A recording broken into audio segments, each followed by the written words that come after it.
ओम श्री परमात्मने नमः। पराशर संहिता प्रथम अध्याय। प्राचीन समय में एक दिन हिमालय पर्वत के ऊपर देवदारू वन में आश्रम में व्यास जी एकाग्र चित्त से बैठे हुए थे। उस समय ऋषियों ने व्यास जी से पूछा, हे सत्यवती नंदन, कलयुग में कौन धर्म, कैसा आचार और कैसा शौच रखने से प्राणी मात्र की भलाई होगी? कृपा कर उन धर्मों को यथा नियम कहिए। प्रज्वलित अग्नि और सूर्य के सदृश तेजस्वी वेद तथा स्मृतियों के पूर्ण पंडित व्यास जी ऋषियों की ऐसी प्रार्थना सुनकर बोले, मैं तो संपूर्ण तत्वों को जानता नहीं, फिर धर्म की बात कैसे कहूं? इसलिए मेरे पिता पराशर जी से इस बात को पूछना चाहिए। धर्म तत्व को जानने के लिए उत्कंठित ऋषिगण व्यास जी को अग्रणी कर बद्रिकाश्रम को चले। वह आश्रम फल और फूल से सुशोभित और अनेक प्रकार के वृक्षों से पूर्ण था। नदी, झरने और पुण्य तीर्थों से सुसज्जित था। इसमें हिरण एवं पक्षीगण इधर उधर घूम रहे थे। अनेक जगह देवालय विद्यमान थे।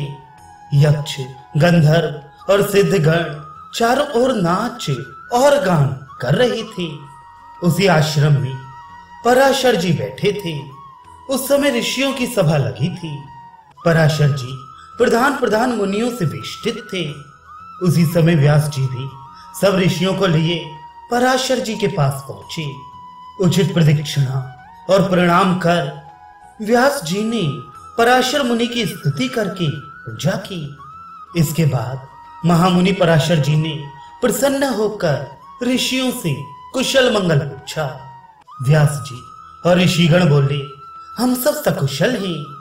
आगे व्यास जी ने पराशर जी से कहा, हे पिता, आप यदि ये जानते हो कि मेरे आप में कैसी भक्ति है, यदि मेरे ऊपर आपका स्नेह है, तो हे भक्त वत्सल पिता, मैं आपका अनुग्रहित हूं और मुझे आप धर्मोपदेश दीजिए। मैंने आपसे मनु, वशिष्ठ, कश्यप, गर्ग, गौतम, उष्णा, अत्रि, विष्णु, संवर्त, दक्ष, अंगिरा, शततप, हारित, याज्ञवल्क्य, कात्यायन, प्रचेतस, आपस्तंभ और शंख प्रवृत्ति ऋषियों के बनाए हुए धर्म शास्त्रों को पढ़ा है। आपकी कही हुई इन कथाओं को जिस तरह से सुना है, उसी तरह से स्मरण भी रखा है।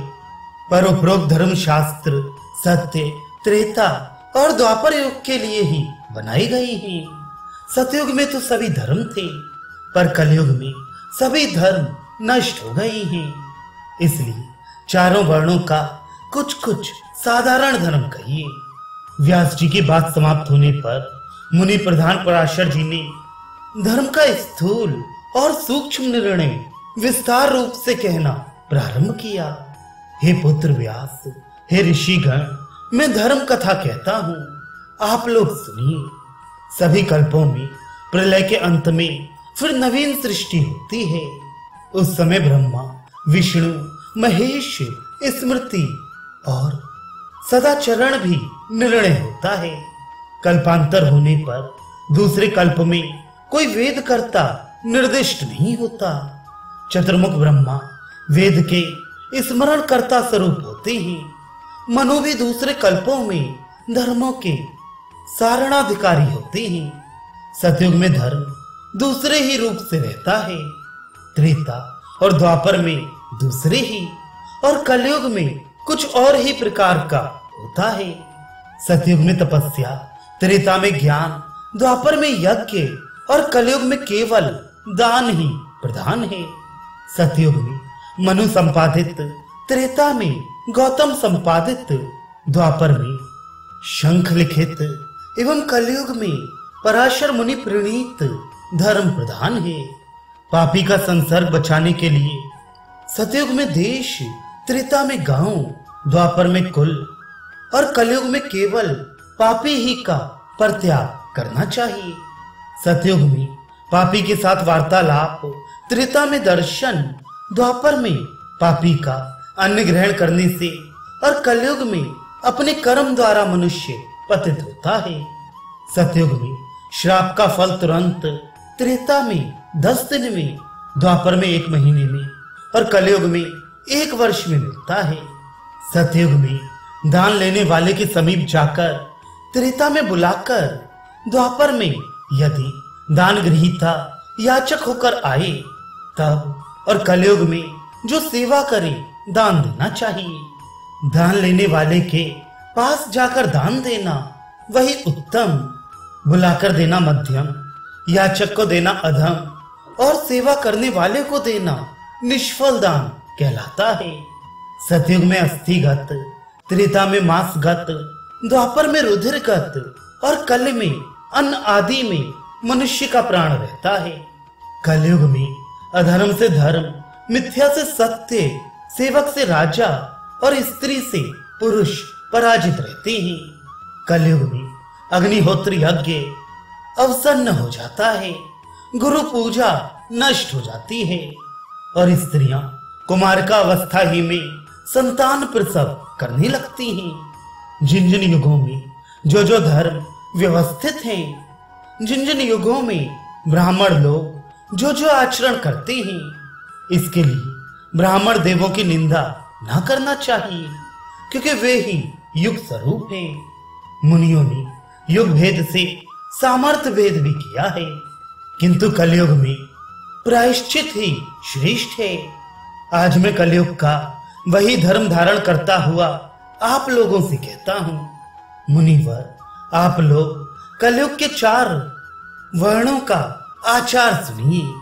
पराशर जी का यह मत पवित्र, पुण्यमय और पाप को नष्ट करने वाला है। ब्राह्मण के लिए और धर्म स्थिति के लिए मैं इसकी चिंता करता हूँ। आचार ही 4 वर्णों का पालक है। आचार भ्रष्ट मनुष्य से धर्म भी विमुख रहता है। जो ब्राह्मण षटकर्म में लगे रहते और नित्य देव पूजा, अतिथि सत्कार के बाद हवन से बचे हुए अन्न को खाते हैं, उनको कभी दुख नहीं होता। प्रतिदिन स्नान, संध्या, जप, होम, वेदाध्ययन, देव पूजा और बलि वैश्य देह, यही 6 काम ब्राह्मणों को प्रतिदिवस करना चाहिए। चाहे मित्र या शत्रु हो अथवा पंडित या मूर्ख हो, वह यदि बलि वैश्य देव के समय आ जाए तो वही अतिथि है और उसी की सेवा से स्वर्ग लाभ होता है। दूर देश से समीप में आया हुआ यह पथभ्रांत व्यक्ति बलि वैश्य के समय आ जाए तो उसी को अतिथि समझना चाहिए, किंतु जो पहले से आए हुए हैं वे अतिथि नहीं हैं।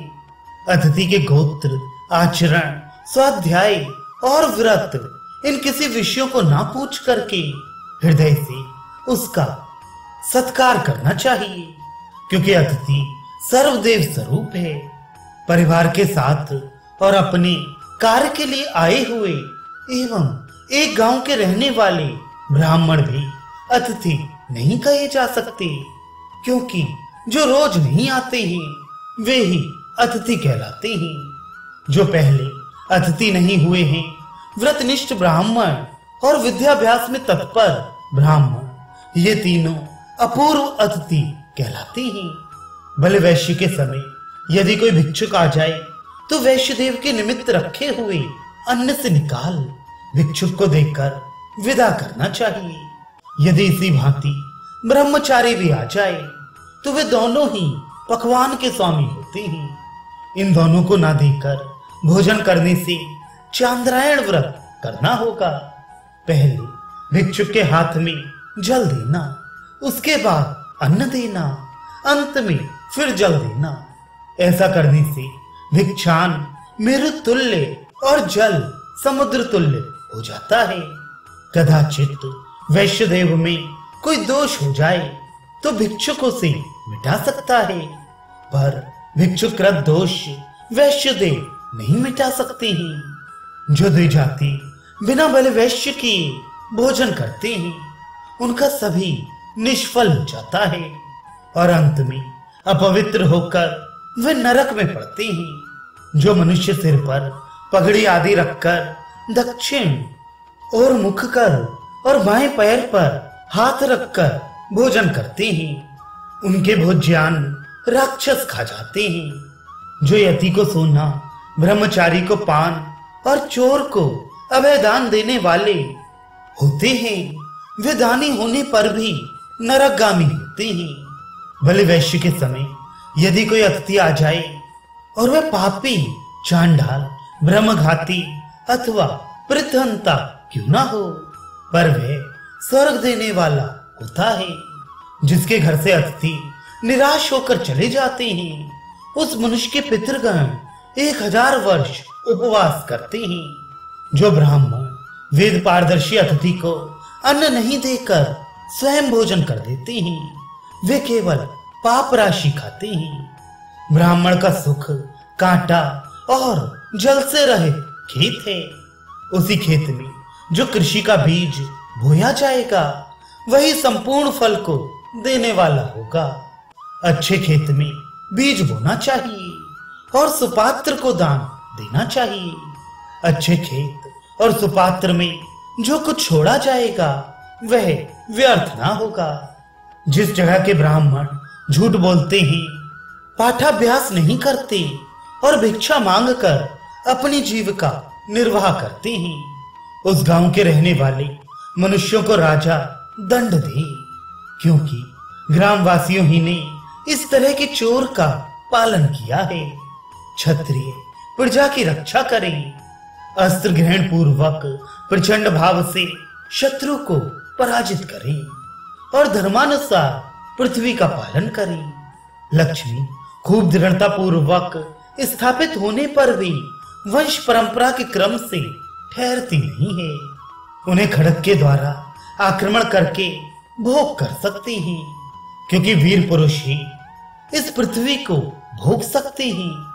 माला बनाने के निमित्त पुष्प वाटिका से केवल फूल ही तोड़ा जाता है, न कि वृक्ष ही समूल नष्ट किया जाता है। उसी भांति राजा जिसमें प्रजा को कष्ट ना मालूम हो, उतना कर लेकर अपने खजाने को पूरा करे, किंतु कड़ाई की आग बरसाता हुआ प्रजा का मूलोच्छेद ना करे। लौह कर्मा, रत्न, गोपालन, वाणिज्य और कृषि कर्म ये वैश्य के कर्म हैं। द्विजातियों की सेवा ही शूद्रों का सर्वश्रेष्ठ कर्म है। जिनके लिए जो कर्म कहे गए हैं, उनसे भिन्न कर्म करने वालों का कार्य निष्फल होगा। नमक, मधु, तेल, दही, मट्ठा, घी और दूध, इन चीजों को शूद्र भी बेच सकता है। इस कार्य को करने में वह दोषी नहीं हो सकता। मध्य और मांस को बेचने, अभक्ष्य वस्तु को खाने, अगम्य गमन से शूद्र भी नरकगामी होगा। कपिला गौ के दूध पीने, ब्राह्मणी के साथ भोग करने और वेदाक्षर का विचार करने से शूद्र अवश्य नरक में पड़ेंगे।